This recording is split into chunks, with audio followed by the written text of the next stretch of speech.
안녕하세요. 저는 오영자라고 합니다. 정말 어처구니 없는 제 이야기 좀 들어주세요. 유난히 햇살이 따사로운 오후였어요.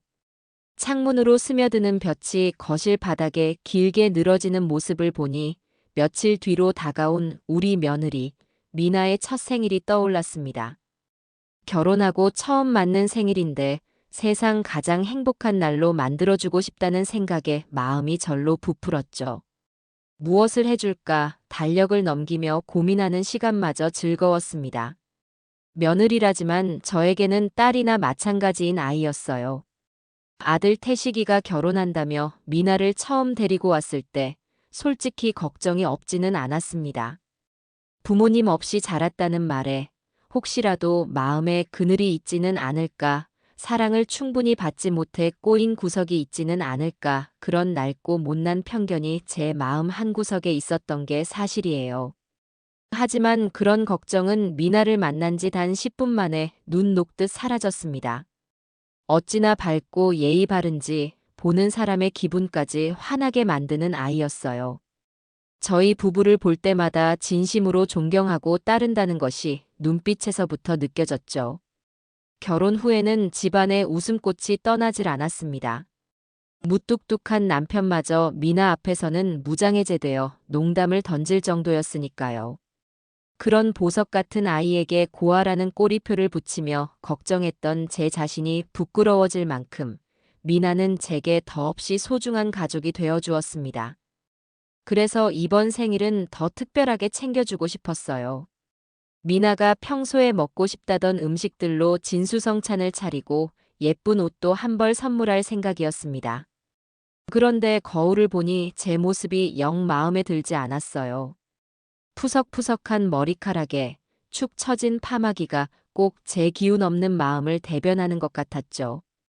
이 꼴로 우리 예쁜 며느리 생일상을 차릴 수는 없지.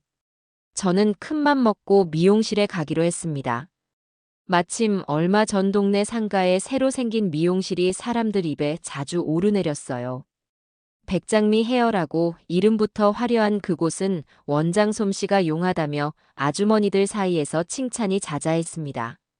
늘 가던 미용실이 있긴 했지만 새로운 곳은 어떨까 하는 호기심이 생겼어요. 기분 좋게 머리도 하고 동네 사람들과 이야기도 나눌 겸 가벼운 마음으로 집을 나섰습니다. 어머니, 어디 가세요? 제가 모셔다 드릴까요? 마침 퇴근하고 돌아온 태식이가 저를 보고 물었어요. 아니야, 머리 좀 하려고. 바로 앞 상가인데 뭘. 미나 오면 저녁부터 챙겨줘. 알겠습니다. 예쁘게 하고 오세요, 어머니. 아들의 든든한 인사를 받으며 현관문을 닫았습니다. 그때까지만 해도 저는 몰랐습니다. 그 평범하고 나른했던 오후가 제 인생에서 가장 치욕스러운 날 중 하나로 기억될 줄은요. 백장미 헤어는 밖에서 보기에도 무척 화려했습니다. 커다란 통유리창에 금색으로 백장미 헤어라고 쓰인 글씨가 번쩍였어요. 문을 열고 들어서자 인공적인 장미향과 미용약품 냄새가 코를 훅 찔렀습니다. 내부는 온통 흰색과 금색으로 꾸며져 있었는데 고급스럽다기보다는 돈을 많이 들인 티를 내고 싶어 안달이 난 것처럼 보였어요. 손님은 이미 서너 명 정도 있었고 다들 비슷한 연배의 아주머니들이었습니다. 어서 오세요, 사모님. 처음 뵙는 얼굴이네요. 저를 맞이한 것은 짙은 화장에 머리를 한껏 부풀린 여자, 바로 원장 백장미였습니다. 온몸에 값비싼 장신구를 주렁주렁 달고 있었는데 어딘지 모르게 조화롭지 못하고 과하다는 느낌을 주었죠. 그녀는 저를 위아래로 훑어보더니 금세 얼굴에 상냥한 미소를 지으며 의자를 권했습니다. 어떻게 해드릴까요, 사모님? 요즘은 뿌리 볼륨을 살리는 게 유행인데 최고급 영양제 듬뿍 넣어서 해드리면 얼굴이 확 사실 거예요. 저는 손을 저으며 말했어요. 아니요, 그냥 파마만 하려고요. 너무 뽀글거리지 않게 자연스럽게 말아주세요. 아이 사모님. 파마도 그냥 파마가 있고 명품 파마가 있다니까요. 저희 샵은 아무거나 안 써요. 이왕 하시는 거 제대로 투자하셔야죠. 백장미는 끈질기게 비싼 시술을 권했지만 저는 단호하게 고개를 저었습니다. 그러자 그녀의 얼굴에 스쳤던 친절한 미소가 순간 옅어지는 것을 똑똑히 보았어요. 하지만 이내 다시 상냥한 가면을 쓰고는 조수에게 제 머리를 맡겼습니다. 샴푸를 하고 자리에 앉아 잡지를 뒤적이고 있는데 미용실 안의 모든 대화가 제 귀로 쏟아져 들어왔습니다. 백장미 원장은 다른 손님의 머리를 만지면서도 입은 쉬지 않았어요. 옆동 아파트 아무개는 남편이 바람이 났다더라. 앞집 여자는 딸이 명품 사느라 카드빚이 산더미라더라. 전부 남의 집 험담뿐이었습니다. 저는 그런 이야기를 즐기는 편이 아니라 그저 잡지에 시선을 고정한 채 못 들은 척했습니다. 한참 그렇게 시간이 흘렀을까요? 제 머리에 굵은 롤을 말고 있던 백장미가 옆 손님과 대화를 시작했습니다. 어머, 근데 저쪽 사모님은 처음 보는 분인데 어느 아파트 사신대? 옆 손님이 곁눈질로 저를 보며 물었어요. 백장미는 제 귀에 대고 말하는 것처럼 목소리를 높여 대답했습니다. 아, 저기 태식이 엄마. 아들이 이번에 장가 갔잖아. 아, 그 잘생긴 총각? 어머, 벌써 장가를 갔어? 며느리는 어디 집 규수래? 그 순간 제 심장이 쿵 내려앉는 것 같았습니다. 불길한 예감이 등골을 스쳤어요. 아니나 다를까 백장미의 입에서 제 귀를 의심하게 만드는 말이 흘러나왔습니다. 쉿, 조용히 해. 들릴라. 그녀는 이렇게 말하면서도 모든 사람이 다 들을 수 있는 목소리로 아주 또렷하게 말했습니다. 저 사모님 며느리 고아라면서. 그러니 얼마나 덥석 시집왔겠어. 시부모가 봉이지, 봉. 아들 하나 잘 둔 덕에 호강하는 거야. 세상의 모든 소음이 한순간에 멎는 것 같았습니다. 윙윙거리던 드라이기 소리도 손님들의 수다 소리도 사라지고 오직 백장미의 그 독이 묻은 목소리만이 제 귓속을 헤집고 다녔습니다. 피가 거꾸로 솟는다는 게 이런 기분일까요? 얼굴이 화끈거리고 손이 부들부들 떨려왔습니다. 제 소중한 며느리 세상 누구보다 착하고 바르게 자란 내 아이를 저 여자가 뭐라고 함부로 입에 올리는 건가. 고아라는 사실이 시집을 덥석 물었다는 증거라도 되는 것처럼 시부모를 봉으로 안다는 듯이 어떻게 사람의 마음에 이토록 쉽게 상처를 낼 수 있을까요? 저는 거울을 통해 백장미를 보았습니다. 그녀는 다른 손님과 눈을 마주치며 비웃고 있었어요. 마치 내가 모르는 소문은 없다고 과시라도 하는 듯한 추악한 얼굴이었습니다. 당장 자리에서 일어나 저 여자의 머리채라도 잡고 싶었습니다. 너 지금 뭐라고 했어? 소리치고 뺨이라도 올려붙이고 싶었어요. 하지만 저는 그러지 않았습니다. 여기서 소란을 피우는 것은 똑같은 사람이 되는 길이고 오히려 저 여자의 가십거리만 더 만들어주는 꼴이라는 것을 알았기 때문이에요. 저는 제 분노를 그런 식으로 값싸게 소비하고 싶지 않았습니다. 저는 아무 말 없이 눈을 감았습니다. 그리고 제 마음속에서 들끓는 용암 같은 분노를 차갑게 식히기 시작했어요. 그래, 백장미. 너는 오늘 사람을 잘못 건드렸다. 내 소중한 가족을, 내 예쁜 며느리를 건드린 대가가 얼마나 끔찍하고 고통스러운지 내가 뼈저리게 느끼게 해주겠다. 저는 그 짧은 순간에 제 인생을 건 복수를 결심했습니다. 얼마나 시간이 흘렀을까 파마가 끝났다는 말에 저는 천천히 눈을 떴습니다.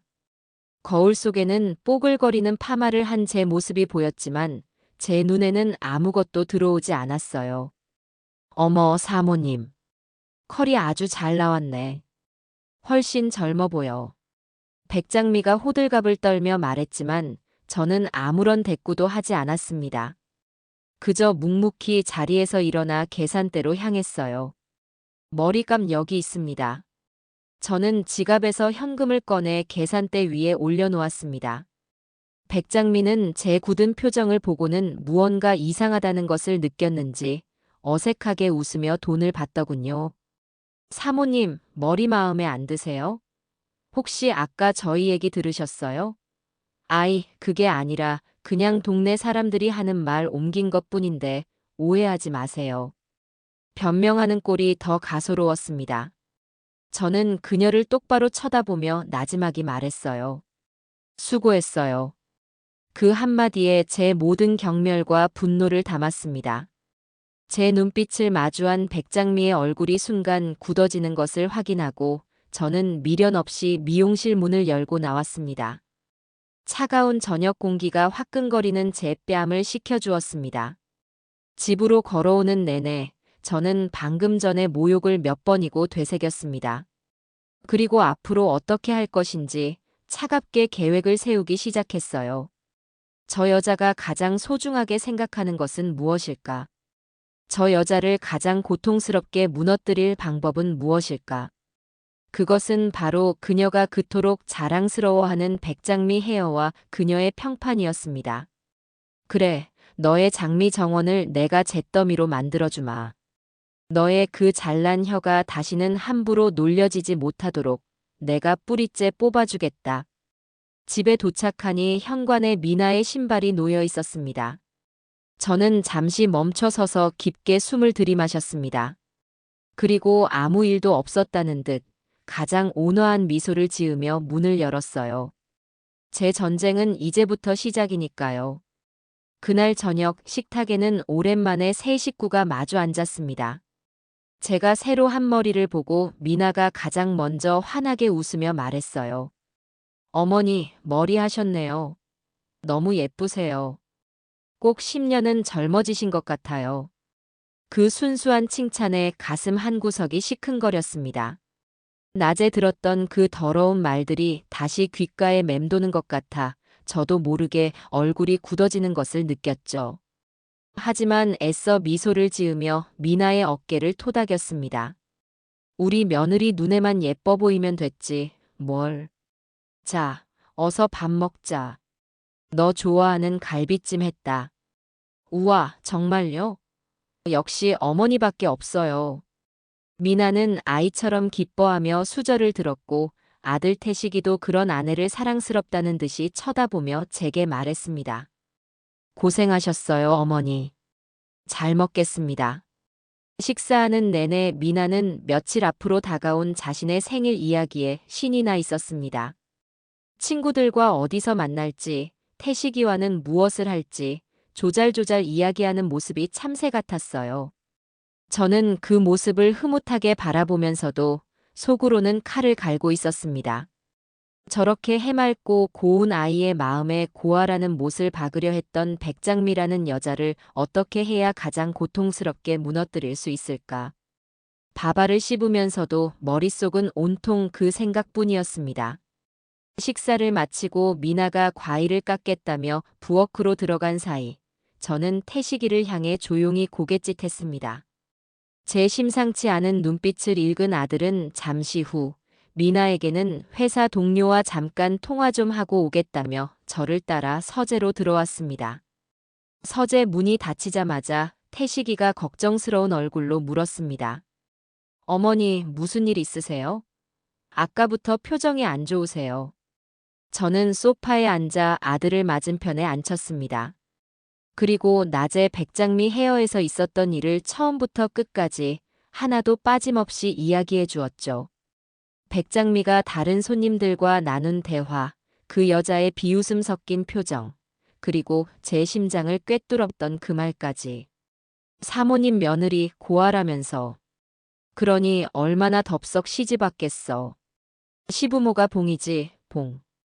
제 이야기가 끝나자 태식이의 얼굴은 시뻘겋게 달아올라 있었습니다. 주먹을 쥔 손이 부들부들 떨리는 것이 보였어요. 그 여자가 감히 그런 말을 했단 말이에요? 미나한테? 미나한테 한 게 아니라 나 들으라고 한 소리지. 그 자리에 있던 모든 사람이 다 들었어. 세상에 이런 정신 나간 여자를 봤나? 태식이는 자리에서 벌떡 일어났습니다. 당장이라도 그 미용실로 쳐들어갈 기세였어요. 제가 가서 가만두지 않겠습니다. 어떻게 사람을 앞에 두고 그런 모욕을 줄 수가 있어요? 당장 가서 그 여자 머리채를 잡고 미나 앞에 무릎 꿇려 사과시키겠습니다. 앉아라, 태식아. 저는 아들의 흥분을 차분하지만 단호한 목소리로 가라앉혔습니다.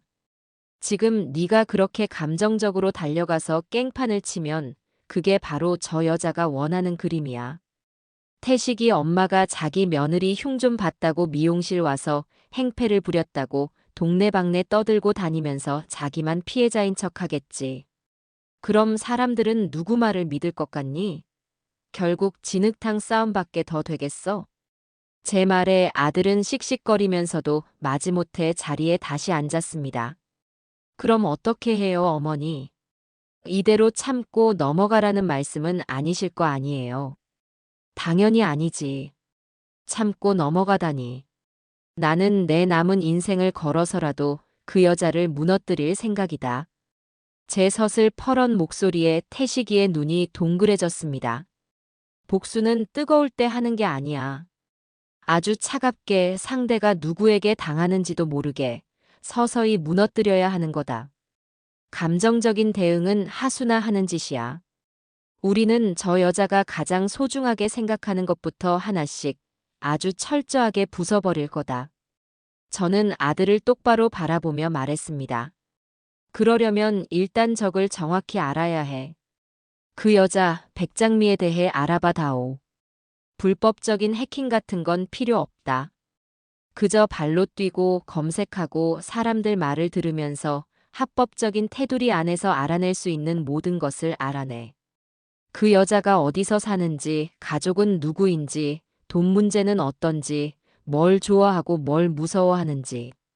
특히 그 백장미 헤어의 약점은 무엇인지. 제품은 어디서 떼어오고 세금은 제대로 내는지, 단골들은 누구인지. 그 여자의 갑옷에 난 아주 작은 균열이라도 좋으니 모조리 찾아내서 나에게 가져오너라. 제 계획을 들은 아들은 잠시 멍하니 저를 보더니 이내 눈빛을 바꾸고 비장하게 고개를 끄덕였습니다. 알겠습니다, 어머니. 어머니 말씀이 맞습니다. 감정적으로 대처할 일이 아니군요. 그 여자, 제가 밑바닥까지 싹 다 털어오겠습니다. 제 아내와 어머니를 모욕한 대가가 뭔지 아주 처절하게 느끼게 해줘야죠. 그렇게 아들과 저의 은밀한 복수 계획은 시작되었습니다. 며칠의 시간이 흘렀습니다. 그동안 저는 아무 일도 없다는 듯 평소와 똑같이 생활했어요. 미나와 함께 장을 보고 음식을 하고 다가올 생일 파티 준비를 했죠. 하지만 제 머릿속은 온통 백장미에 대한 생각으로 가득 차 있었습니다. 웃고 떠드는 순간에도 잠자리에 누워서도 저는 백장미의 얼굴을 떠올리며 복수의 칼날을 갈고 또 갈았습니다.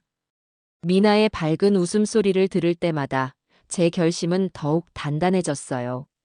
저 아이의 웃음을 지키기 위해서라면 저는 악마라도 될 수 있었습니다.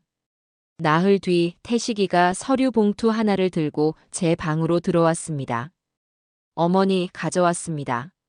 아들의 얼굴에는 피곤한 기색이 역력했지만 눈은 형형하게 빛나고 있었어요. 저는 봉투를 받아 내용물을 천천히 살폈습니다.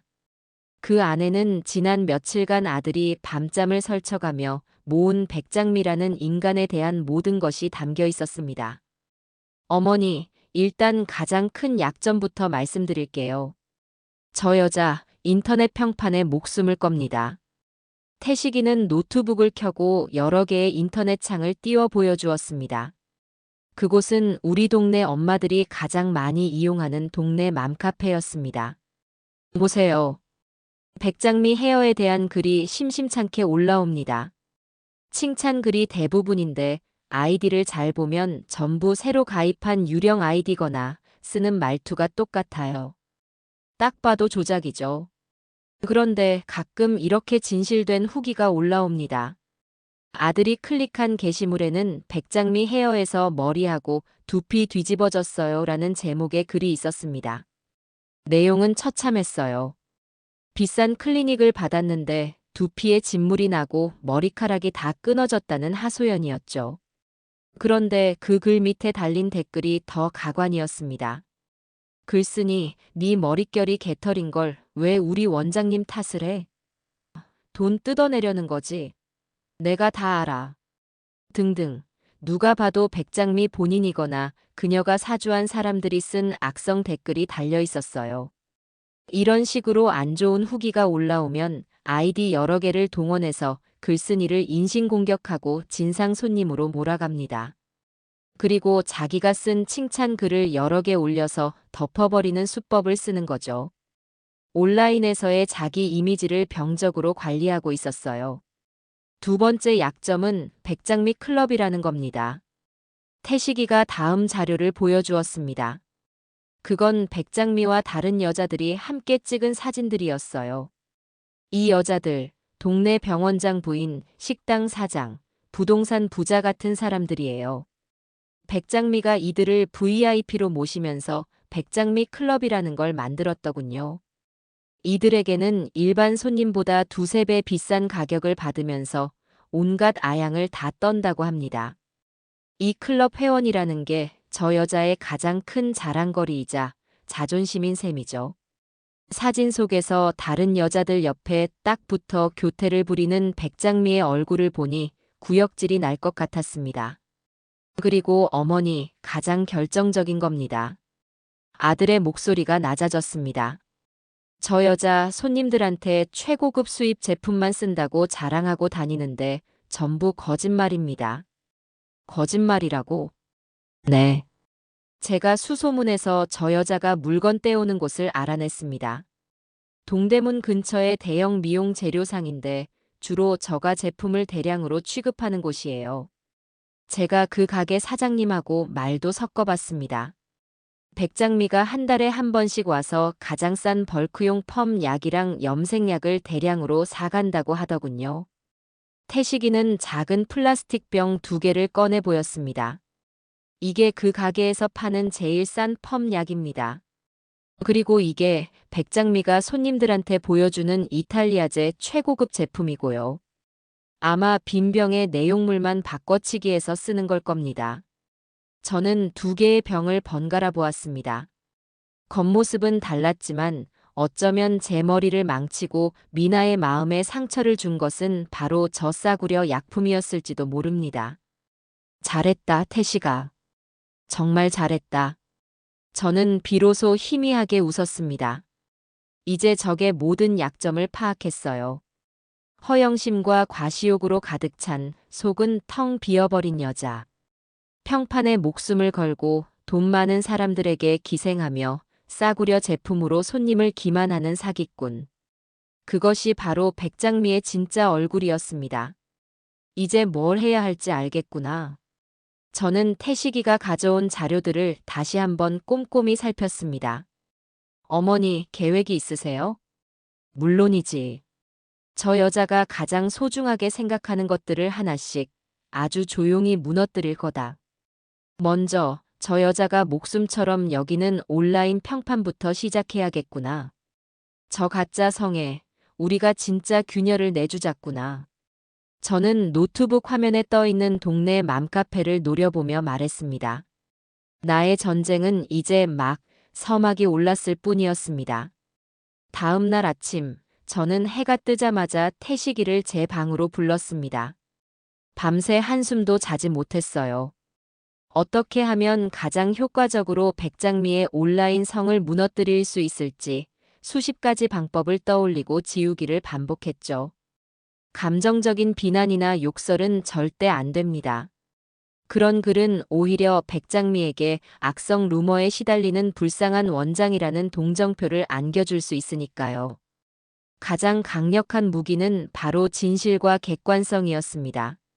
누구도 반박할 수 없는 지극히 사실적인 어조로 그녀의 문제점을 짚어줘야 했어요.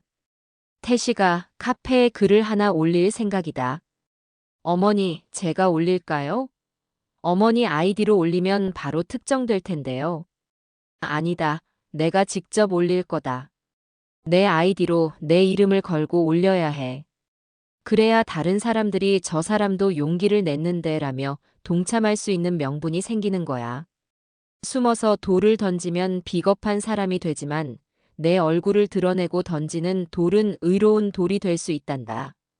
제 단호한 말에 아들은 더 이상 반대하지 않았습니다. 저는 태식이의 도움을 받아 동네 맘카페에 글을 작성하기 시작했습니다. 제목부터 수십 번을 고쳤어요. 백장미 헤어, 너무 불쾌했어요. 같은 감정적인 제목 대신 저는 이렇게 적었습니다. 얼마 전 새로 개업한 백장미 헤어 방문 후기입니다. 본문은 더욱 신중하게 한자 한자 눌러 썼습니다. 새로 개업한 곳이라 궁금해서 방문했습니다. 시설은 화려하고 깨끗해서 첫인상은 좋았습니다. 제가 원했던 스타일대로 파마도 그럭저럭 잘 나온 편입니다. 하지만 머리를 하는 2시간 내내 저는 아주 불편한 경험을 해야 했습니다. 원장님께서 다른 손님들의 사생활에 대해 너무나 구체적으로 그리고 부정적인 방향으로 이야기를 하셨기 때문입니다. 어느 아파트 누가 이혼을 했다더라. 어느 집 자식이 사고를 쳤다더라. 저는 그런 이야기를 듣고 싶지 않았지만 원장님은 제 의사와는 상관없이 이야기를 멈추지 않으셨습니다.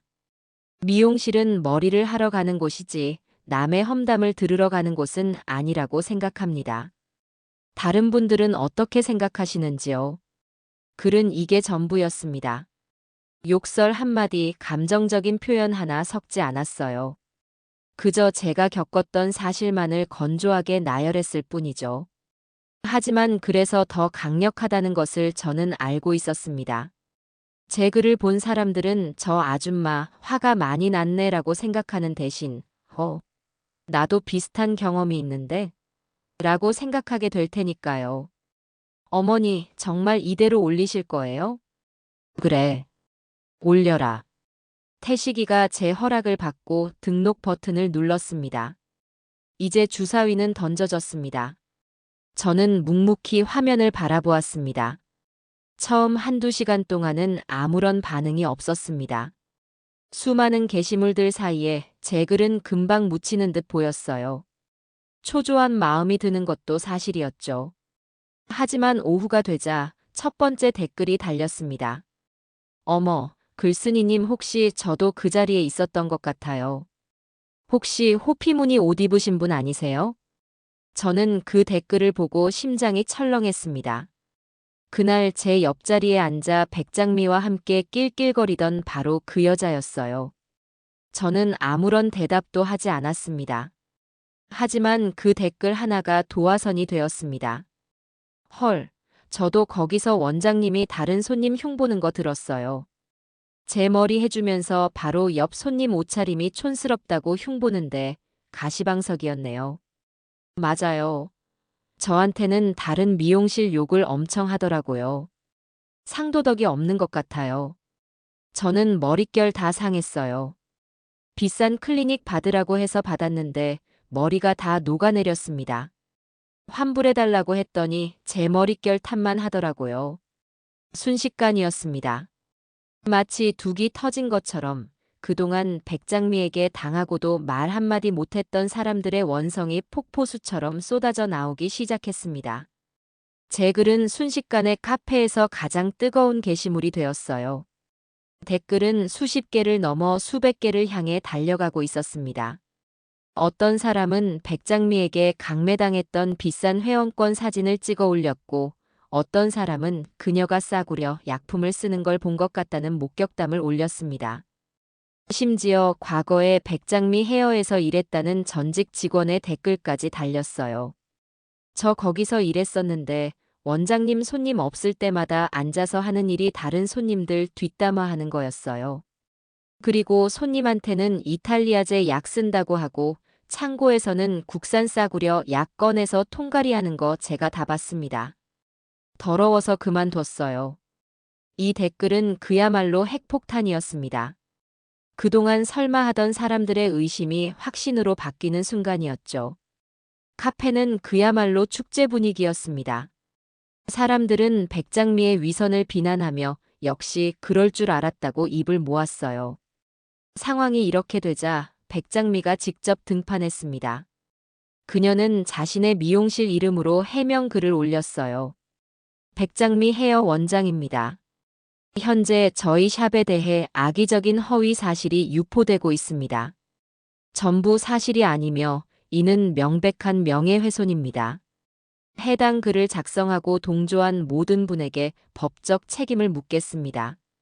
하지만 그녀의 협박은 오히려 불에 기름을 붓는 꼴이 되었습니다. 사람들은 조금도 위축되지 않았어요. 허위 사실. 저 여기 진단서 있는데요. 법적 책임.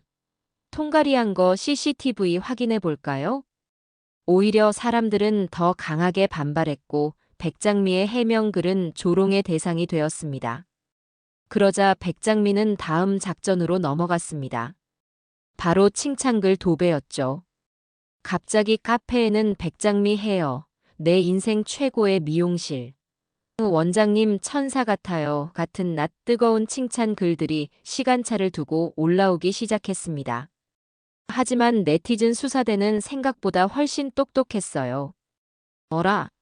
이 글들 전부 오늘 가입한 아이디네. 키읔키읔키읔키읔 말투가 왜 다 똑같죠? 원장님 혼자서 글 쓰느라 힘드시겠어요. IP 추적해보니 다 같은 PC방이네요. 수고가 많으십니다, 원장님. 백장미의 어설픈 조작은 순식간에 발각되었고 백장미 헤어는 동네 맘카페에서 완전히 사기꾼 미용실로 낙인이 찍혀버렸습니다. 미용실의 온라인 별점은 5점 만점에서 1점대로 추락했어요. 저는 그 모든 과정을 묵묵히 지켜보았습니다. 이제 온라인이라는 가상의 세계에서는 제가 완벽하게 승리했습니다. 하지만 이걸로는 부족했어요.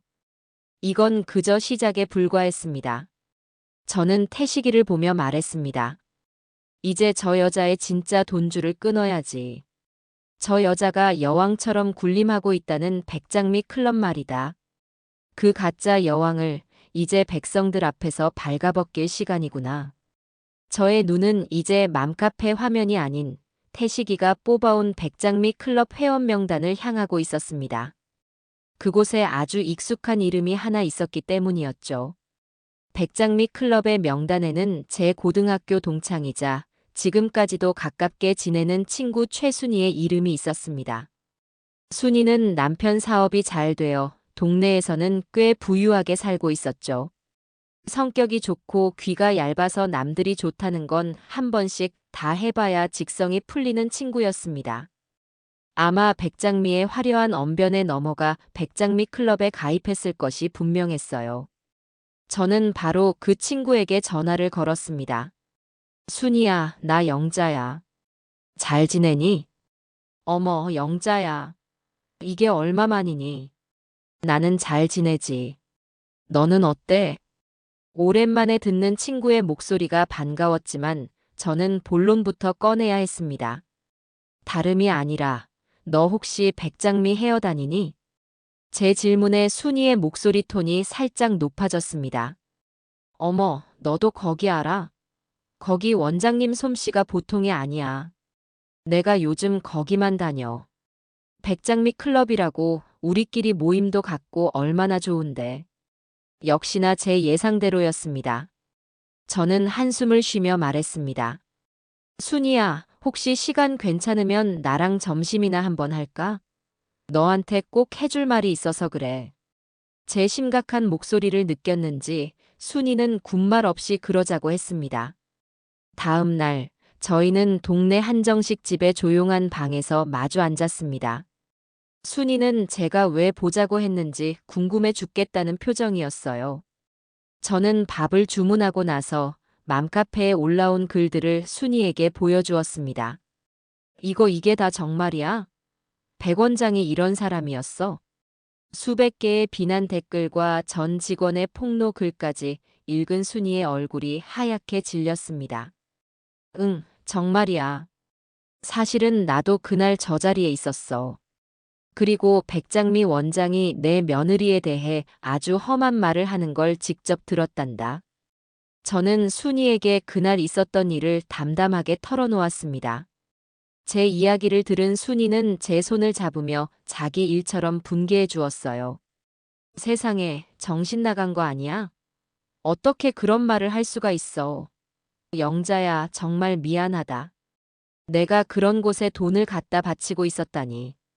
당장 가서 회원권 환불해달라고 해야겠어.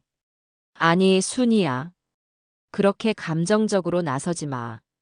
나는 네가 더 확실하게 저 여자를 무너뜨리는 걸 도와줬으면 좋겠어. 내가, 내가 뭘 어떻게 도우면 되는데? 저는 순이에게 제 계획을 조심스럽게 설명했습니다. 태식이가 알아낸 싸구려 약품 이야기와 통가리 수법까지 모두 말해주었죠. 모든 이야기를 들은 순이는 잠시 생각에 잠기더니 이내 결심한 듯 눈을 빛내며 말했습니다. 알겠어, 영자야. 그런 파렴치한 여자는 제대로 망신을 당해봐야 해. 네가 시키는 대로 할게. 마침 모레 우리 백장미 클럽 모임이 있어. 모레가 되기 전날 태식이는 작은 쇼핑백 하나를 들고 왔습니다. 그 안에는 똑같이 생긴 작은 유리병 2개가 들어 있었어요. 하나에는 백장미가 실제로 사용하는 싸구려 펌 약을, 다른 하나에는 그녀가 쓰는 척하는 이탈리아제 정품 펌 약을 담았다고 했습니다. 뚜껑을 열어 냄새를 맡아보니 확연히 달랐어요. 싸구려 약품에서는 코를 찌르는 독한 암모니아 냄새가 났고 정품에서는 은은한 꽃향기가 났습니다. 저는 그 2개의 병을 순이에게 건네며 신신당부했습니다. 절대 네가 먼저 말을 꺼내지 마. 다른 회원들이 백장미를 의심하게끔 자연스럽게 판을 깔아야 해. 걱정 마, 영자야. 나만 믿어. 순이는 비장한 표정으로 고개를 끄덕였습니다. 그리고 마침내 결전의 날이 밝았습니다. 저는 순이에게서 실시간으로 상황을 보고받기로 하고 집에서 초조하게 소식을 기다렸습니다. 오후 2시가 되자 순이에게서 첫 번째 메시지가 왔습니다. 모임 시작했어. 지금 백장미가 새로 들어온 명품 가방 자랑하느라 정신이 없다. 아주 가관이야. 저는 마른 침을 삼켰습니다. 그리고 30분 뒤 2번째 메시지가 도착했습니다. 드디어 내가 미끼를 던졌어. 원장님은 참 알뜰하신 것 같아. 얼마 전에 동대문 미용 재료상가 갔다가 원장님 봤잖아. 거기서 물건 떼오면 엄청 싸다던데 역시 사업가는 달라라고 말했지. 백장미 반응은? 얼굴이 시뻘개져서는 자기는 그런 데에 간 적도 없다고, 자기는 이탈리아 본사에서 직수입만 한다고 길길이 날뛰고 있어. 다른 회원들 표정이 심상치 않아. 성공이었습니다. 백장미가 스스로 무덤을 판 셈이죠. 이제 마지막 결정타를 날릴 시간이었습니다. 저는 순이에게 마지막 지령을 내렸습니다. 지금이야. 그 병을 꺼내. 잠시 후 순이에게서 전화가 걸려왔습니다. 전화기 너머로는 여러 사람의 웅성거리는 소리가 들려왔어요. 영자야. 나야, 순이. 지금 난리가 났어. 순이의 목소리는 흥분으로 떨리고 있었습니다. 내가 그 병 2개를 꺼내서 원장님, 제가 요즘 두피가 예민해서 그런데 이 2개 중에 어떤 게 더 좋은 약이에요? 하고 물어봤거든. 백장미가 보더니 당연히 향기 좋은 쪽이 자기네 제품이라고 자신있게 말하는 거야. 그래서 내가 뚜껑을 열어서 사람들한테 직접 냄새를 맡아보게 했어. 다들 자기 머리에서 나던 냄새가 코를 찌르는 암모니아 냄새였다는 걸 알아차린 거지.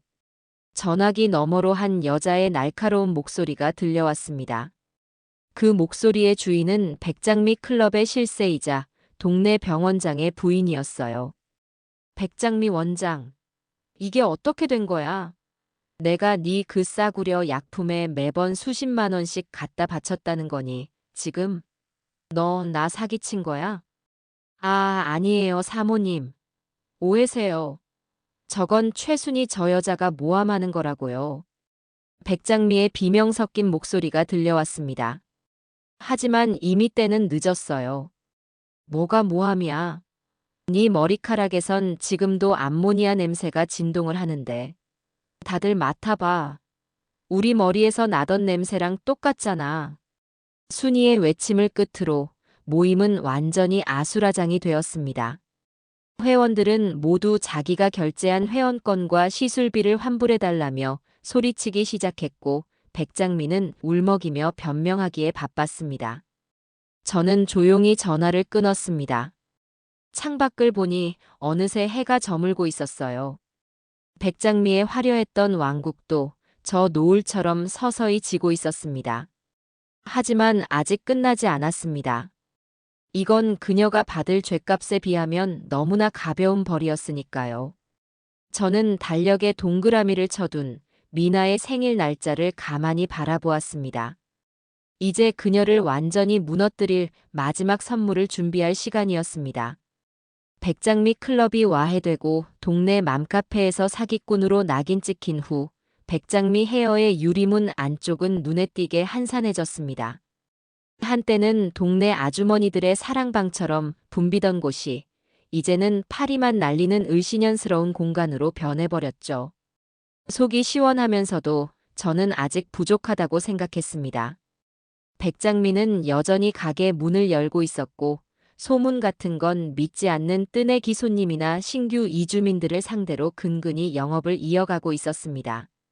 소문은 언젠가 잦아들기 마련이고 저 여자는 분명 다른 동네에 가서 똑같은 짓을 반복할 인간이라는 것을 알았어요.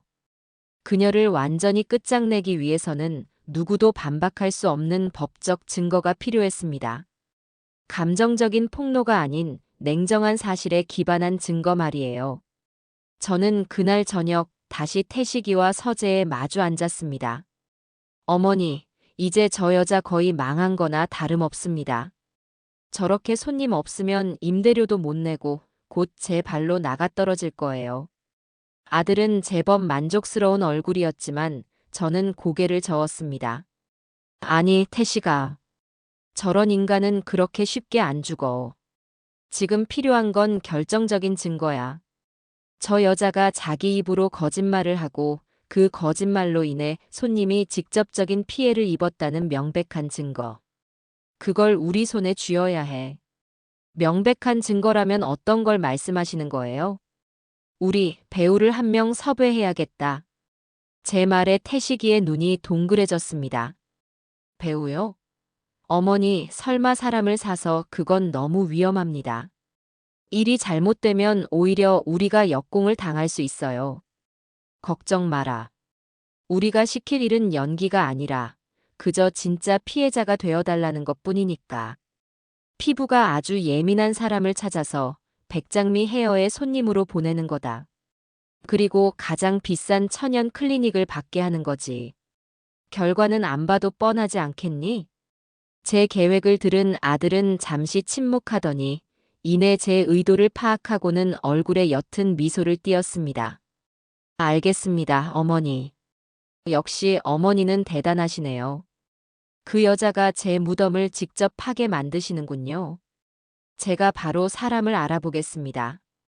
다음 날, 태식이는 인터넷의 한 재능 중개 사이트에 구인 공고를 올렸습니다. 4050대 여성 헤어 모델 구합니다. 블로그 후기 작성용. 조건 평소 두피가 예민하고 화학약품에 알레르기 반응이 있으신 분. 시술은 강남 유명 헤어샵 출신 원장님이 직접 진행. 사례비 50만 원 당일 지급. 사례비를 넉넉하게 걸자 반나절도 안 되어 20명이 넘는 지원자가 몰렸습니다. 저는 태식이와 함께 지원자들의 프로필을 꼼꼼하게 살폈습니다. 그 중에서 유독 눈에 띄는 한 사람이 있었어요. 박선영이라는 이름의 40대 후반 여성이었습니다. 그녀는 자기소개란에 이렇게 적어 놓았더군요. 젊었을 때 미용실에서 일하다가 독한 약품 때문에 피부가 완전히 망가져 일을 그만뒀습니다. 지금도 미용실 냄새만 맡으면 머리가 아프고 순하다는 염색약에도 두피가 뒤집어집니다. 돈도 돈이지만 싸구려 약품으로 손님들 건강을 위협하는 비양심적인 미용실들을 혼내주고 싶다는 생각에 지원했습니다. 저는 이 사람이라고 직감했습니다. 돈뿐만 아니라 나름의 신념과 분노를 가진 사람. 이런 사람이야말로 우리의 계획에 진심으로 동참해 줄 수 있는 최고의 파트너였죠. 저희는 바로 박선영 씨에게 연락해 다음 날 만나기로 약속을 잡았습니다. 약속 장소인 카페에 먼저 도착한 저와 태식이는 마지막으로 작전을 점검했습니다. 잠시 후 수수한 옷차림의 박선영 씨가 들어왔어요. 그녀는 화면보다 훨씬 강단 있어 보이는 인상이었습니다. 자리에 앉자마자 그녀는 저희를 똑바로 보며 물었습니다. 솔직하게 말씀해 주세요. 그냥 블로그 후기 모델 구하는 건 아니죠? 제가 혼내줘야 할 비양심적인 미용실이라도 있는 건가요? 그녀의 당돌한 질문에 저와 태식이는 잠시 놀랐지만 오히려 잘 되었다고 생각했습니다. 저는 빙빙 돌리지 않고 백장미 헤어에서 겪었던 일과 우리의 계획을 솔직하게 털어놓았어요. 모든 이야기를 들은 박선영 씨는 고개를 끄덕이며 말했습니다. 역시 그랬군요. 잘 알겠습니다. 그런 악질 원장은 뿌리를 뽑아야죠. 제가 확실하게 도와드리겠습니다. 뭘 하면 될까요?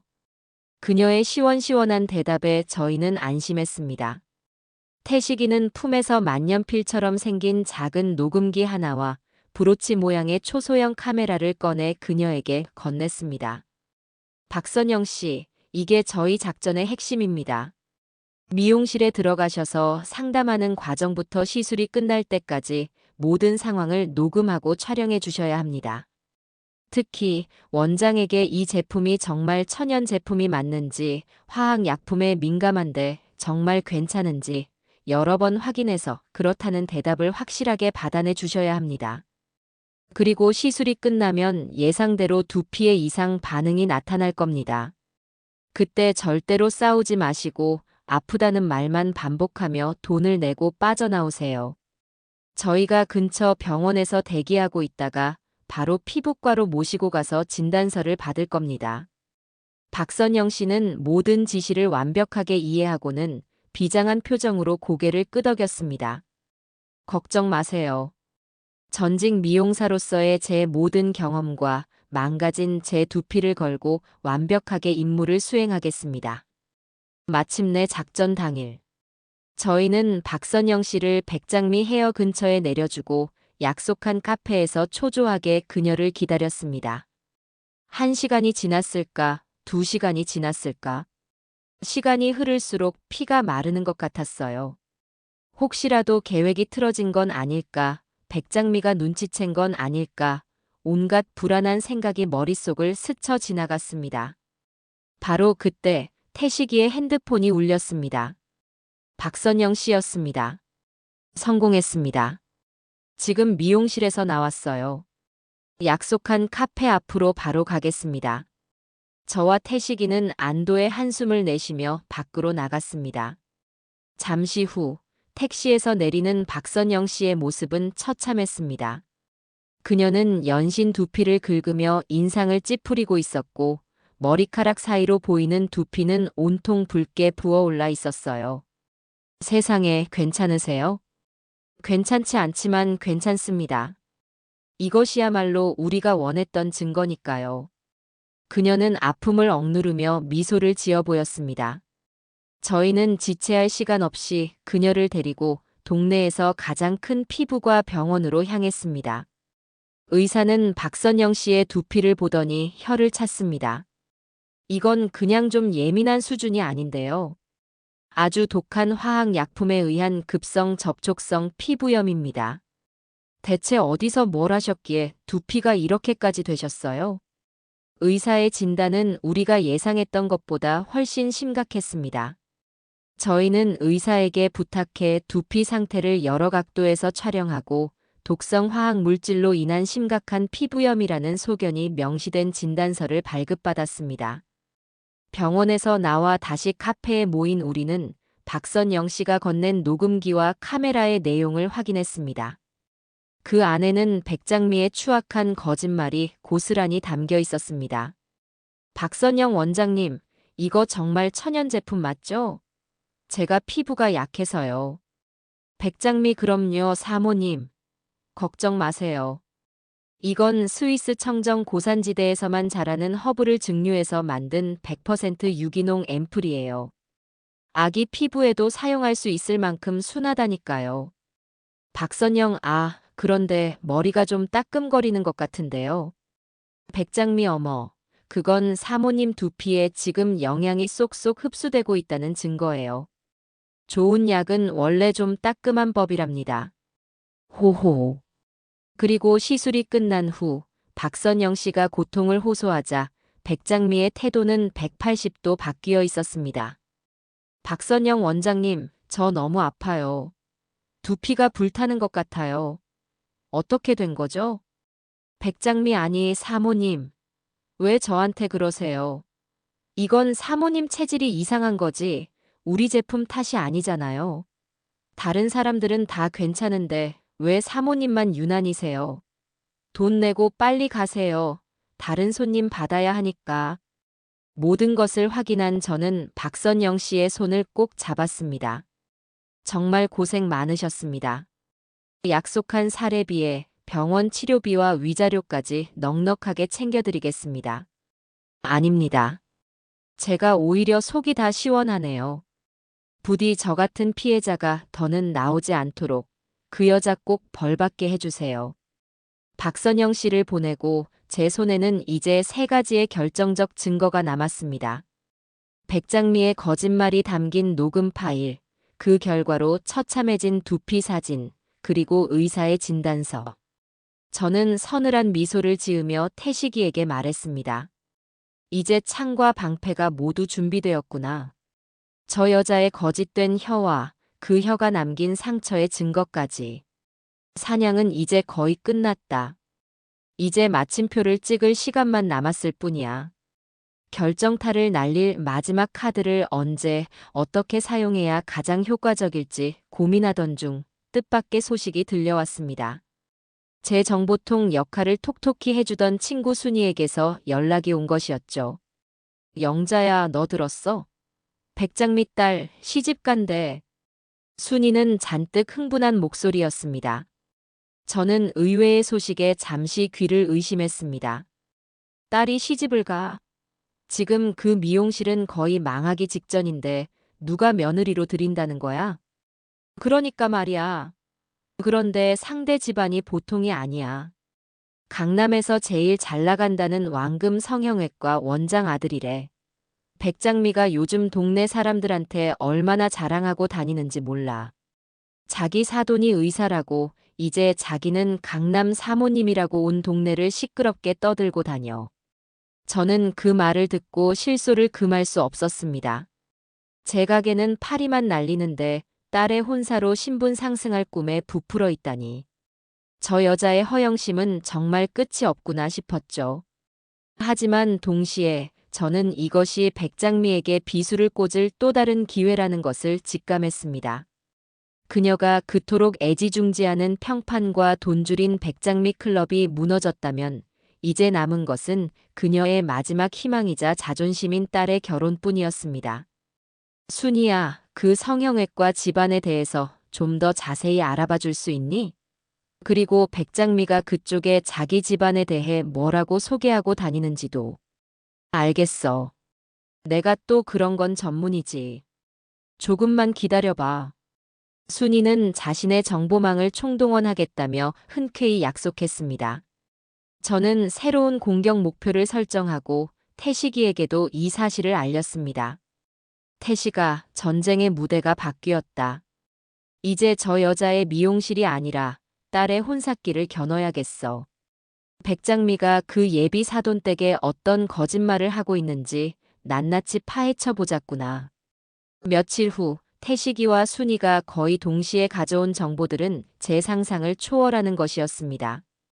그 내용은 너무나 충격적이어서 저는 분노를 넘어 허탈한 웃음까지 터져 나왔습니다. 태식이가 알아본 바에 따르면 백장미의 과거는 그야말로 엉망진창이었습니다. 그녀의 아버지는 이름난 노름꾼이었고 그 빚을 감당하지 못한 어머니는 그녀가 어렸을 때 집을 나갔다고 했습니다. 백장미 자신도 젊었을 때부터 사치와 허영이 심해 사채까지 끌어다 썼고 몇 번이나 돈 문제로 구설에 올랐던 전적이 있었습니다. 그녀가 그토록 혐오하며 입에 올렸던 근본 없는 집안의 전형이 바로 자기 자신이었던 겁니다. 더욱 가관인 것은 그녀가 예비 사돈댁에 늘어놓은 거짓말들이었습니다. 순이가 동네 중매쟁이를 통해 알아낸 정보는 그야말로 한편의 막장 드라마였어요. 영자야, 기가 막혀서 말이 안 나온다. 백장미가 글쎄 자기 아버지가 명문대 교수셨는데 일찍 돌아가셨다고 했대.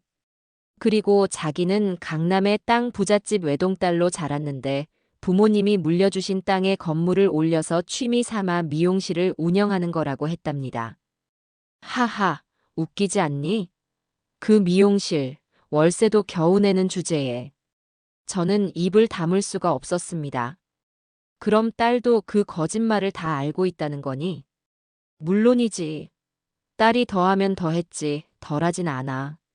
자기는 어릴 때부터 파리에서 유학하며 미술을 전공한 아티스트라고 속이고 있대. 실제로는 지방 전문대 미용과를 겨우 졸업했는데 말이야.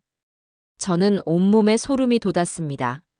내 며느리 미나에게 단지 부모가 없다는 이유만으로 온갖 모욕적인 말을 내뱉었던 저 여자가 정작 자신은 머리부터 발끝까지 거짓으로 치장한 채 딸을 부잣집에 팔아넘기려 하고 있었다니.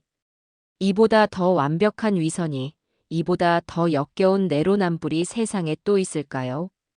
그 순간 제 마음속의 분노는 새로운 차원으로 접어들었습니다.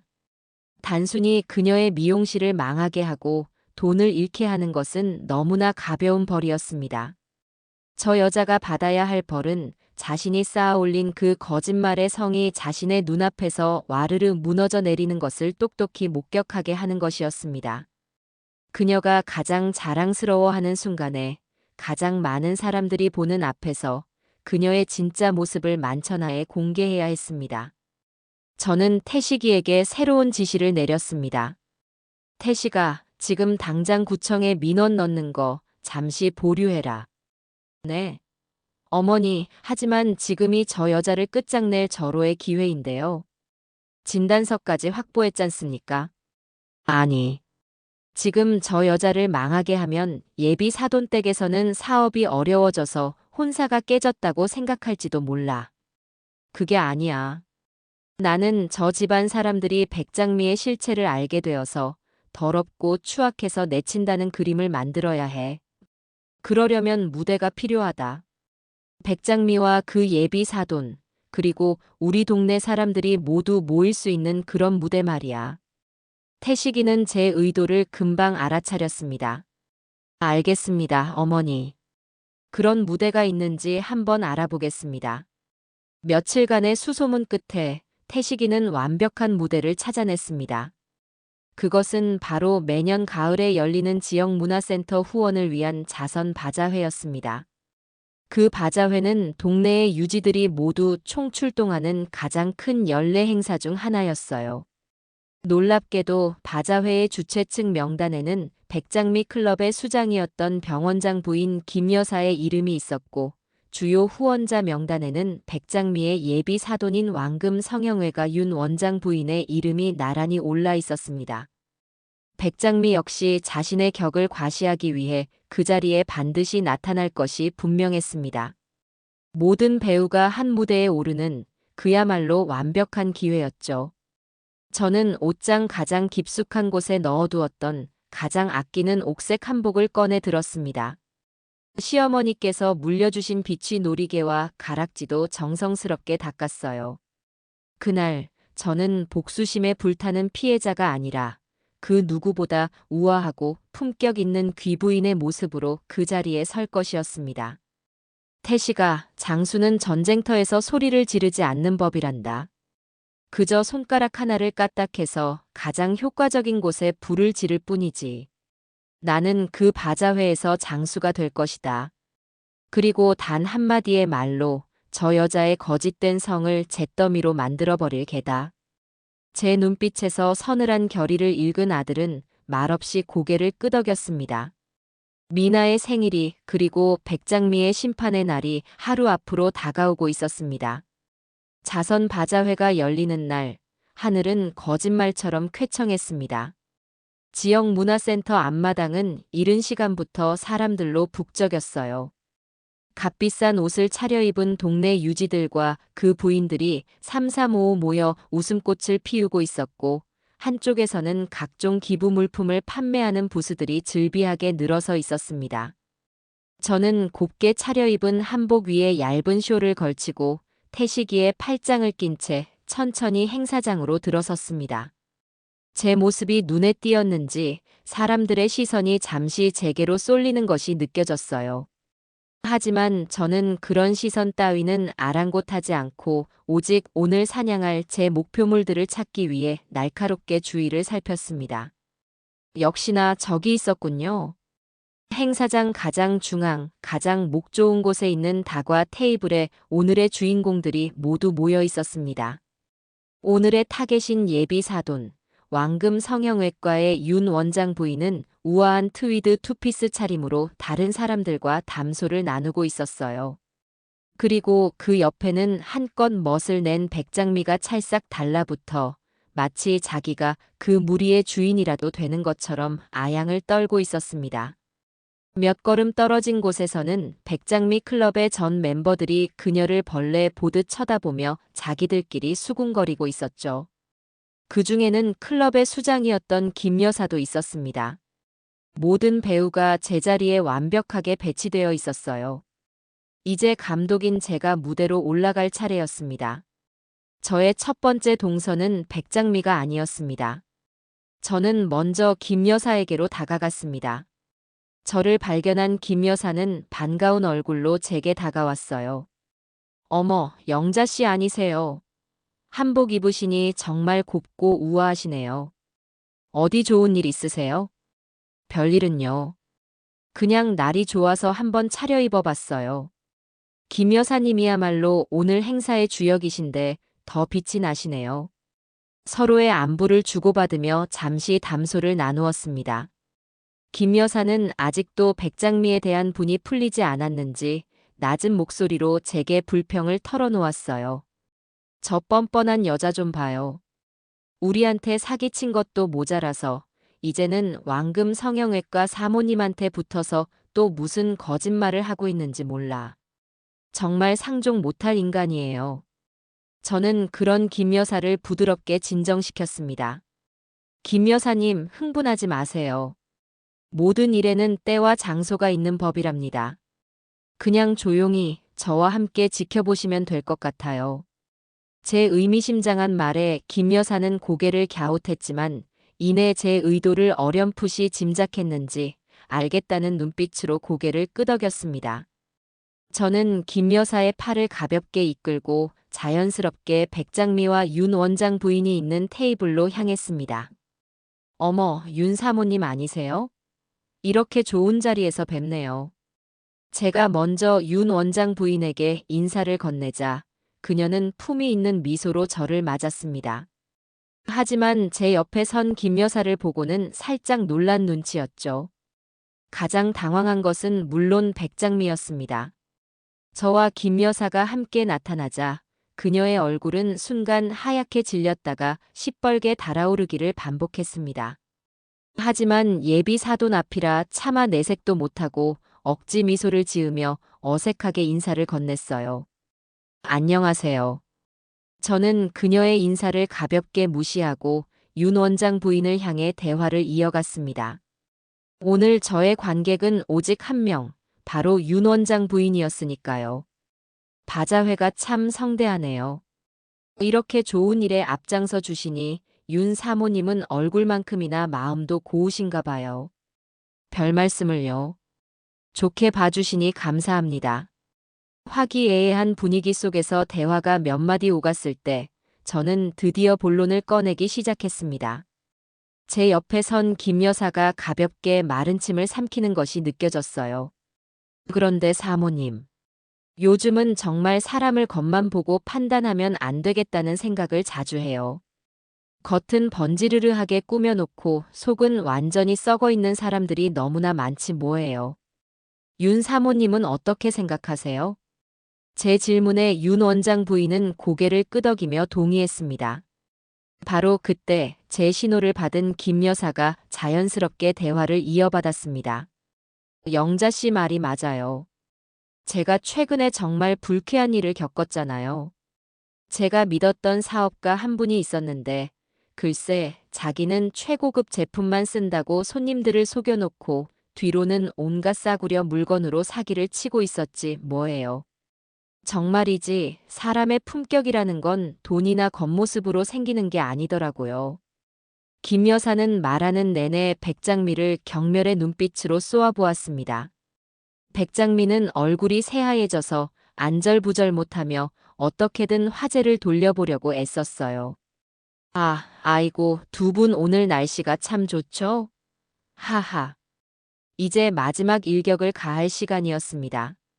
저는 백장미의 말을 부드럽게 끊고 아주 진심으로 걱정된다는 표정을 지으며 윤 원장 부인의 손을 살짝 잡았습니다. 특히 결혼 같은 중대사는 더더욱 그렇지 않겠어요, 사모님? 사람의 근본이나 집안의 내력이라는 게 얼마나 중요해요. 저는 언제나 정직함이 한 집안의 가장 큰 재산이라고 믿거든요. 저는 잠시 숨을 고른 뒤 백장미의 눈을 똑바로 쳐다보며 하지만 윤 원장 부인에게 들으라는 듯이 또렷하게 말했습니다. 그런데 세상에는 좋은 혼처를 잡으려고 자기 부모가 누군지, 집안 내력이 어떤지까지 싹 다 거짓말로 꾸며내는 무서운 사람들도 있더라고요. 정말이지 생각만 해도 소름이 끼쳐요. 거짓으로 쌓아올린 집안은 언젠가는 무너지게 마련인 카드집과 같은 거니까요. 부모, 집안 내력, 거짓말이라는 단어들이 맑은 가을 하늘 아래 얼음처럼 날카롭게 울려 퍼졌습니다. 저는 백장미의 이름을 단 한 번도 입에 올리지 않았습니다. 하지만 그 자리에 있던 모든 사람, 특히 윤 원장 부인은 제 말의 진짜 의미를 정확하게 알아들었습니다. 윤 원장 부인의 얼굴에서 상냥했던 미소가 순식간에 사라졌습니다. 그녀는 싸늘하고 날카로운 눈으로 곁에 서 있던 백장미의 머리부터 발끝까지를 천천히 훑어보았어요. 마치 더러운 벌레를 보는 듯한 눈빛이었습니다. 백장미는 온몸이 얼어붙은 채 사시나무처럼 떨고 있었죠. 윤 원장 부인은 더 이상 아무 말도 하지 않았습니다. 그녀는 제게 가볍게 목례를 하고는 백장미에게는 눈길조차 주지 않은 채 뒤돌아서 차갑게 자리를 떠났습니다. 그녀가 떠나자 주변에서 웅성거리던 사람들의 수군거림이 더욱 커졌습니다. 혼자 덩그러니 남겨진 백장미는 사방에서 날아오는 조롱과 경멸의 시선을 감당하지 못하고 결국 울음을 터뜨리며 행사장 밖으로 뛰쳐나갔습니다. 저는 그 모든 광경을 조용히 지켜보았습니다. 그리고 제 옆에 서서 통쾌한 표정을 짓고 있는 김 여사에게 미소를 지으며 말했죠. 이제 저 결혼은 없던 일이 될 겁니다. 차가운 복수는 성공적이었습니다. 그녀의 마지막 자존심이었던 딸의 결혼마저 제 손으로 깨뜨려 버린 겁니다. 하지만 아직 끝나지 않았습니다. 이제 사회적인 매장이 끝났으니 법적인 처벌로 그 죗값을 확실히 치르게 할 차례였습니다. 저는 유유히 행사장을 빠져나오며 태식이에게 전화를 걸었습니다. 아들아, 이제 구청에 민원을 넣을 시간이다. 자선 바자회에서의 사건은 그야말로 핵폭풍과도 같았습니다.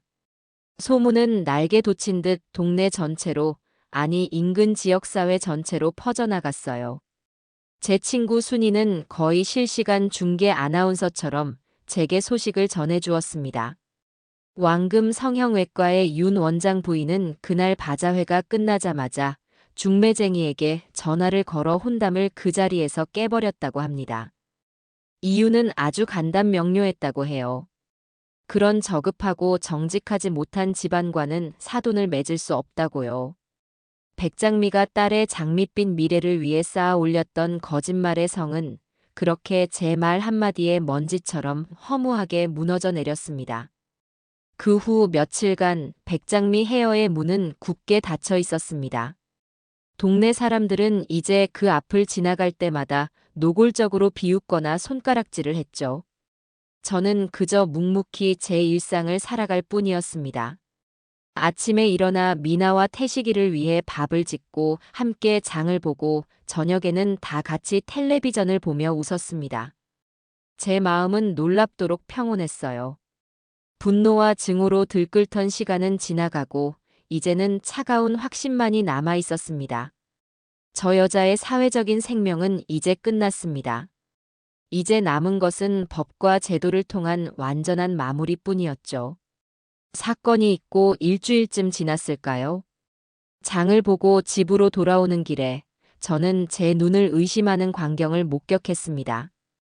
굳게 닫혀있던 백장미 헤어의 문이 활짝 열려 있었고 그 앞에는 제정신이라고는 믿기 힘든 현수막이 걸려 있었기 때문입니다. 붉은 바탕에 흰색 페인트로 날려쓴 그야말로 처절한 글씨였습니다. 악성 루머로 인한 폐업 위기. 도와주세요. 전 품목 70% 파격 할인.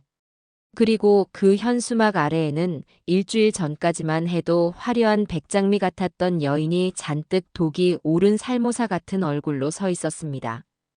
짙은 화장은 지워지고 머리는 아무렇게나 질끈 묶은 채 지나가는 사람들을 향해 악을 쓰듯 소리치고 있었어요. 파격 세일. 단돈 10,000원에 파마하세요. 머리 안 감고 오셔도 됩니다. 들어와요, 들어와. 그 모습은 처절하다 못해 기괴하기까지 했습니다. 하지만 그 누구도 그녀의 외침에 걸음을 멈추지 않았어요. 사람들은 오히려 더 빠른 걸음으로 그 앞을 지나치거나 노골적으로 조롱의 눈빛을 보낼 뿐이었죠. 저는 잠시 그 자리에 서서 그 광경을 지켜보았습니다. 동정심? 연민? 그런 감정은 눈곱만큼도 들지 않았습니다. 그저 저 여자의 마지막 발악이 어디까지 갈 수 있는지 차갑게 지켜볼 뿐이었어요.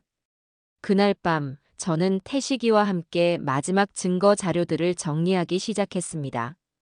이제 더 이상 미룰 필요가 없었어요. 저 여자가 저렇게 마지막 발악이라도 할 수 있는 건 아직 그녀의 미용실이 법적으로 살아있기 때문이었습니다. 마지막 발붙일 곳마저 없애버려야 했습니다. 저희는 그동안 모아온 모든 자료를 모아 구청 위생과에 제출할 공식적인 고발 서류, 즉 백장미 특별 서류처를 만들기 시작했습니다. 가장 먼저 제가 직접 고발장의 내용을 작성했습니다. 감정적인 표현은 철저히 배제하고 육하원칙에 따라 제가 겪었던 일과 박선영 씨의 피해 사실을 건조하고 사실적으로 기록했죠. 다음으로는 증거 자료들을 하나씩 첨부했습니다. 증거 1호 피해자 박선영 씨의 진단서 및 두피 상태 사진. 의사의 소견이 적힌 진단서와 붉게 타오르듯 부어오른 두피 사진들은 그 자체로 끔찍한 증거였습니다. 증거 2호 백장미 원장의 거짓말이 담긴 녹취 파일 및 녹취록. 태식이는 녹음된 내용을 한 글자도 빠짐없이 문서로 옮겨 적었습니다. 100% 유기농, 아기 피부에도 사용 가능이라고 말하는 백장미의 목소리와 네 체질이 이상한 것이라며 책임을 회피하는 목소리가 나란히 기록되었죠. 증거 3호 동네 맘카페 게시물 및 댓글 증거 자료. 수백 개의 댓글과 전 직원의 폭로글, 조작된 칭찬 글들을 모두 캡처해서 인쇄했습니다.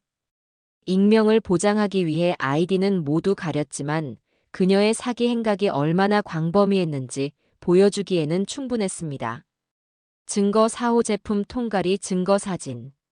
태식이가 미용 재료상에서 사온 싸구려 벌크 약품통과 백장미 헤어에서 사용하는 화려한 이탈리아제 제품 용기를 나란히 놓고 찍은 사진이었습니다.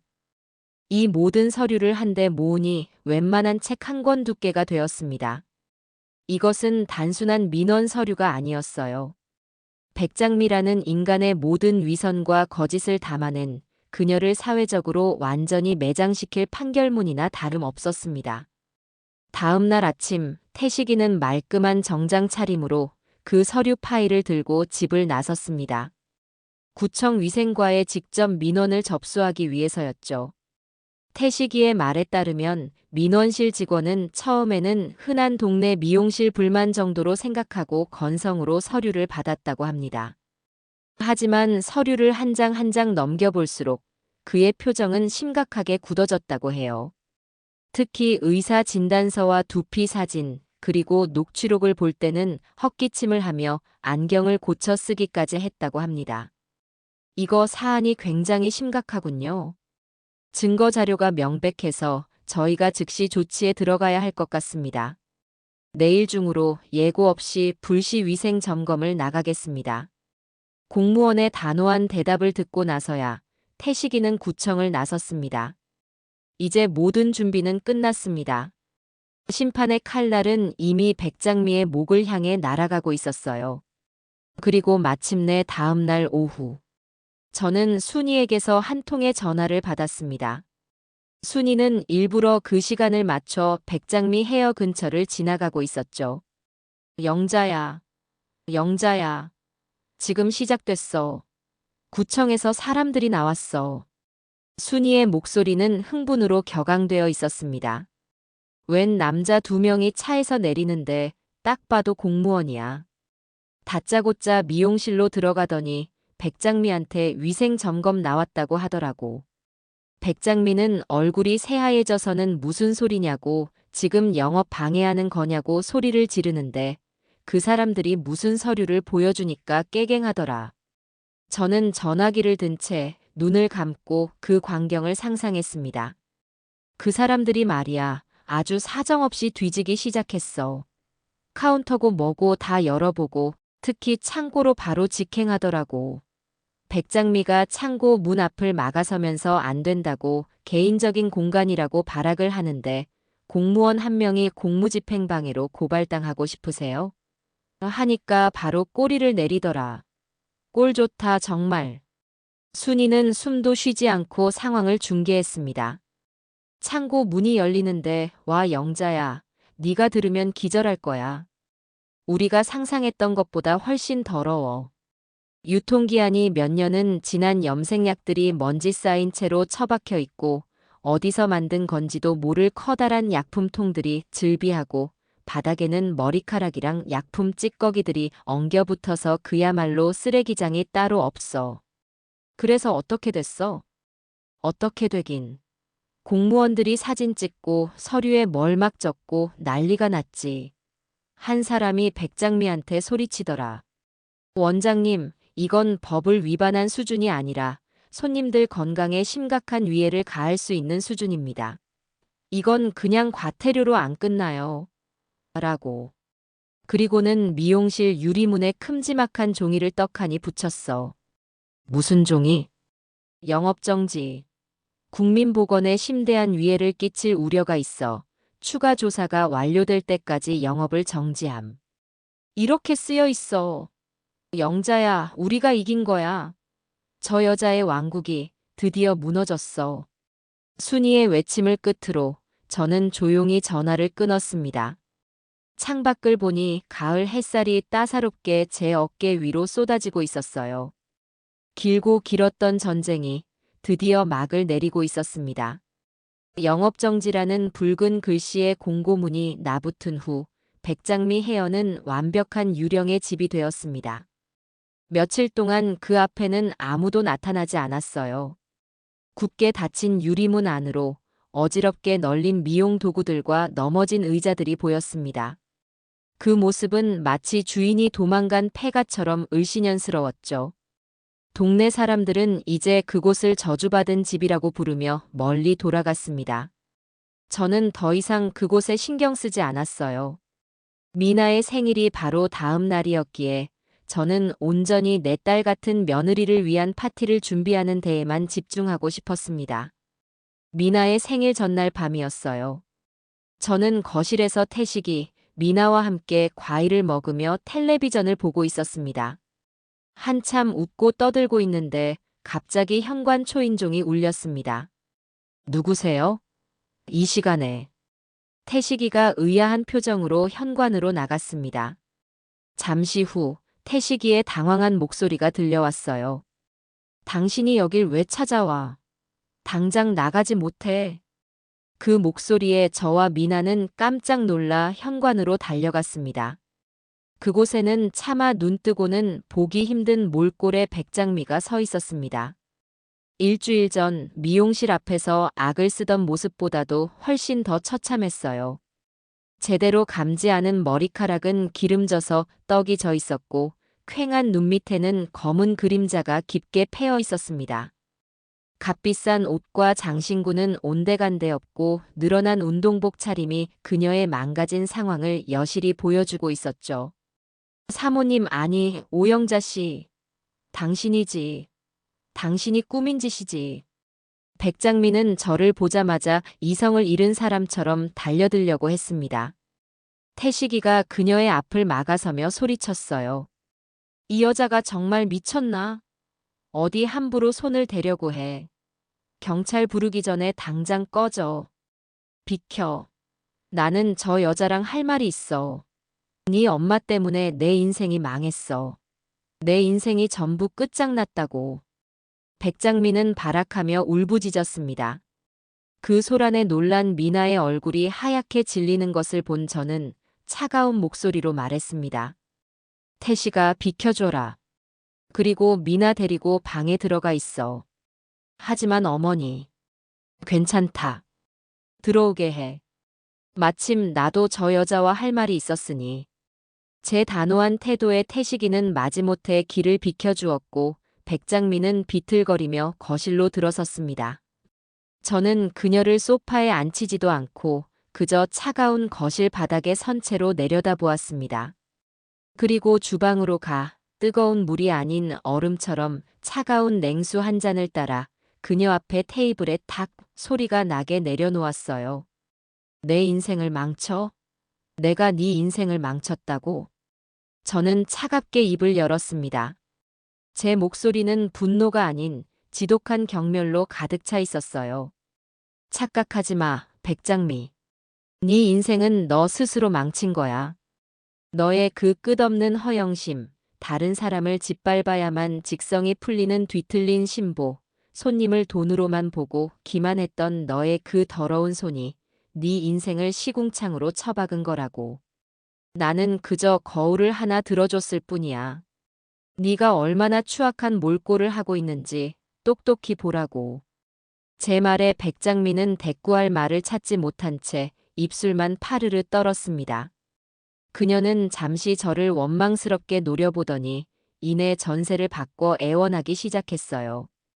잘못했어요. 사모님 제가 정말 죽을 죄를 지었어요. 제가 잠시 미쳤었나 봐요. 제발 한 번만 용서해 주세요. 구청에 가서 고발만 취하해 주시면 제가 사모님께 평생 은혜를 갚겠습니다. 네. 제발요. 그녀는 무너져 내리듯 바닥에 주저앉아 제 바짓가랑이라도 잡을 것처럼 손을 뻗었습니다. 하지만 저는 차갑게 뒷걸음질 쳤어요. 그녀의 눈물은 조금도 제 마음을 움직이지 못했습니다. 용서, 은혜, 그런 말을 지금 네 그 더러운 입에 담는 거야? 저는 거실 한쪽 벽에 걸린 태식이와 미나의 결혼 사진을 가리켰습니다. 사진 속에서 세상 가장 행복하게 웃고 있는 내 아이들의 모습을. 저 사진 속 내 며느리에게 넌 뭐라고 했지? 고아라서 덥석 시집 왔다고? 시부모가 봉이라고? 그 아이의 평생의 상처를 너는 가장 날카로운 칼로 후벼 팠어. 그런데 이제 와서 용서를 빌어? 네 가게가 망하고 네 딸 혼사길이 막히니까 이제 와서 무릎이라도 꿇으면 모든 게 해결될 것 같아. 제 목소리는 얼음처럼 차가웠지만 제 속은 용암처럼 들끓고 있었습니다. 저는 바닥에 엎드려 비는 백장미에게 한 걸음 더 다가섰습니다. 그리고 그녀의 귓가에 그녀가 제게 했던 것과 똑같이 하지만 훨씬 더 잔인하고 냉정한 목소리로 속삭였습니다. 내가 네 인생을 어떻게 망쳤는지 아직 잘 모르는 것 같구나. 나는 아직 시작도 안 했어, 백장미. 구청에 낸 민원은 시작에 불과해. 나는 네가 세금은 제대로 냈는지 세무조사를 의뢰할 거고 네가 사기친 피해자들을 모아서 집단으로 민사소송을 걸 생각이야. 네가 평생을 모아 이룬 것들, 아니 네가 남을 속여서 빼앗은 모든 것들을 먼지 한 톨 남기지 않고 다 빼앗아 줄게. 그래서 네가 길바닥에 나앉아 평생 남의 눈칫밥을 먹으며 네가 그토록 경멸했던 근본 없는 인생이 뭔지 직접 체험하게 해줄 생각이라고. 어때? 이제 좀 내가 뭘 할 건지 알겠어? 제 말은 백장미에게는 사형 선고나 다름없었을 겁니다. 그녀는 더 이상 울지도 애원하지도 못했습니다. 그저 온몸을 부들부들 떨며 공포에 질린 눈으로 저를 올려다볼 뿐이었죠. 그녀의 눈에서 희망이라는 빛이 완전히 사라지는 것을 본 저는 비로소 마지막 말을 건넸습니다. 네가 살 길은 딱 하나야. 백장미의 눈이 절박하게 흔들렸습니다. 나한테 비는 그 역겨운 눈물, 나한테는 아무 소용 없어. 네 사죄를 받아줄 사람은 내가 아니니까. 네가 진심으로 아주 조금이라도 네 잘못을 뉘우치고 있다면 그 사죄는 내 며느리에게 해야지. 저는 굳게 닫힌 방문을 턱으로 가리켰습니다. 네가 모욕했던 내 딸 박미나에게 가서 무릎을 꿇어. 그리고 진심으로 용서를 구해. 그녀가 너를 용서할지 안 할지는 나도 몰라. 하지만 그게 네가 인간으로서 할 수 있는 마지막 도리이자 네가 이 지옥에서 벗어날 수 있는 유일한 길이야. 선택은 네가 해. 저는 그 말을 끝으로 소파에 앉아 그녀를 싸늘하게 내려다보았습니다. 백장미는 한참 동안 망연자실한 표정으로 바닥에 주저앉아 있었습니다. 그리고 아주 오랜 시간이 흐른 뒤 그녀는 비틀거리며 자리에서 일어나 제가 가리켰던 방문을 향해 죄인처럼 느린 걸음을 옮기기 시작했습니다. 백장미는 떨리는 손으로 방문 손잡이를 잡았습니다. 그 짧은 순간 그녀의 얼굴에는 수만 가지 감정이 스쳐 지나가는 듯 보였어요. 모멸감, 두려움, 그리고 아주 희미한 후회 같은 것들. 잠시 망설이던 그녀는 이내 결심한 듯 문을 열고 안으로 들어섰습니다. 방 안에는 태식이와 미나가 굳은 얼굴로 앉아 있었죠. 저도 그 뒤를 따라 들어가 이 마지막 심판의 순간을 지켜보았습니다. 백장미는 방 안으로 들어서자마자 미나를 보자마자 그 자리에 풀썩 무릎을 꿇었습니다. 더 이상 연기도 계산도 없는 완전히 무너져 내린 한 인간의 모습이었어요. 박미나 씨. 그녀는 차마 미나의 얼굴을 쳐다보지도 못한 채 바닥에 고개를 쳐박고 떨리는 목소리로 말했습니다. 내가 죽을 죄를 지었습니다. 아무것도 모르면서 당신에 대해 함부로 입을 놀렸습니다. 내뱉으면 안 될 말로 당신 마음에 깊은 상처를 줬습니다. 그건 질투였던 것 같아요. 당신처럼 착하고 반듯한 며느리를 둔 사모님에 대한 질투였고 아무것도 가진 것 없어 보였는데도 누구보다 행복해 보이는 당신에 대한 나의 못나고 더러운 질투심이었습니다. 정말 죄송합니다. 무슨 벌이든 달게 받겠습니다. 제발 용서해달라는 말은 하지 않겠습니다. 그저 정말 죄송하다는 말밖에는 드릴 말씀이 없습니다. 백장미는 바닥에 이마를 대고 흐느끼기 시작했습니다. 그녀의 어깨가 가늘게 떨리는 것을 보며 저는 아무 말도 하지 않았습니다. 이제 공은 미나에게 넘어갔어요. 태식이는 당장이라도 저 여자를 끌어내고 싶다는 듯 주먹을 쥐고 있었지만 미나는 조용히 손을 들어 그런 아들을 제지했습니다. 한참 동안 방 안에는 백장미의 흐느낌 소리만이 가득했습니다. 그리고 아주 오랜 침묵 끝에 미나가 입을 열었습니다. 일어나세요. 미나의 목소리는 놀랍도록 차분하고 단단했습니다. 저는 괜찮습니다. 원장님 말씀처럼 저는 제가 어떤 사람인지 아니까요. 원장님의 그 몇 마디 말로 제 가치가 정해지는 건 아니라고 생각해요. 미나는 자리에서 일어나 무릎 꿇고 있는 백장미에게 다가갔습니다. 그리고 그녀의 어깨에 손을 얹었어요. 제가 원장님을 용서하고 말고 할 문제는 아닌 것 같아요. 그건 원장님 스스로가 평생 안고 가야 할 짐이겠죠. 다만 저는 원장님이 불쌍해요. 남을 깎아내려야만 자신의 행복을 느낄 수 있다면 그건 너무나 슬픈 인생이잖아요. 부디 자신의 마음부터 돌보세요. 그리고 다시는 저처럼 다른 사람의 마음에 상처 주는 일은 하지 마세요. 미나는 백장미를 용서하지도 비난하지도 않았습니다. 그저 한 인간으로서의 깊은 연민을 보여주었을 뿐이죠. 그 순간 저는 제 며느리가 저보다 훨씬 더 크고 강한 사람이라는 것을 깨달았습니다. 백장미는 미나의 그 말에 더 큰 소리로 오열하기 시작했습니다. 그것은 아마도 그녀 인생 최초의 진정한 참회의 눈물이었을 겁니다. 그 일이 있은 후 백장미는 우리 앞에서 완전히 사라졌습니다. 순이의 말에 따르면 그녀는 미용실을 헐값에 처분해서 과태료와 빚을 간신히 갚고 아무에게도 말없이 동네를 떠났다고 합니다. 그녀의 딸 역시 파혼의 충격으로 잠적해버렸고요. 백장미 헤어가 있던 자리에는 얼마 후 젊은 부부가 운영하는 따뜻한 불빛의 빵집이 들어섰습니다. 빵 굽는 고소한 냄새가 동네에 퍼지자 사람들은 더 이상 그 자리를 보며 수군거리지 않았어요. 그렇게 길고 지독했던 악몽은 정말로 끝이 났습니다. 그리고 마침내 미나의 생일날이 밝았습니다. 저는 새벽부터 일어나 미나가 좋아하던 음식들로 상다리가 휘어지게 생일상을 차렸습니다. 갈비찜, 잡채, 미역국, 그리고 제가 직접 만든 케이크까지. 집안은 온통 맛있는 냄새와 우리의 웃음소리로 가득 찼어요. 저녁 식사를 하며 태식이는 미나에게 예쁜 목걸이를 선물했습니다. 미나는 아이처럼 기뻐하며 그 목걸이를 목에 걸었죠. 그리고 마침내 제 차례가 되었습니다. 저는 선물을 주는 대신 미나의 두 손을 따뜻하게 잡았습니다. 미나야, 내 어머니. 내가 너에게 꼭 해주고 싶은 말이 있었어.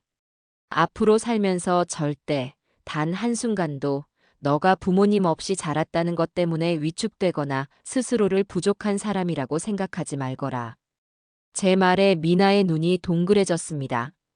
너는 고아가 아니야. 고아라는 건 가족이 없는 사람이란다. 하지만 너에게는 가족이 있잖니. 너를 위해서라면 기꺼이 전쟁이라도 치를 엄마가 있고 세상에서 너를 가장 아끼고 사랑하는 남편이 있어. 너는 우리 집에 시집 온 며느리가 아니야. 너는 우리 가족을 완전하게 만들어준 내 딸이야.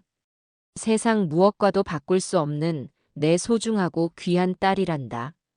제 진심 어린 고백에 미나의 눈에서 끝내 눈물이 흘러내렸습니다. 하지만 그 눈물은 슬픔의 눈물이 아니었어요.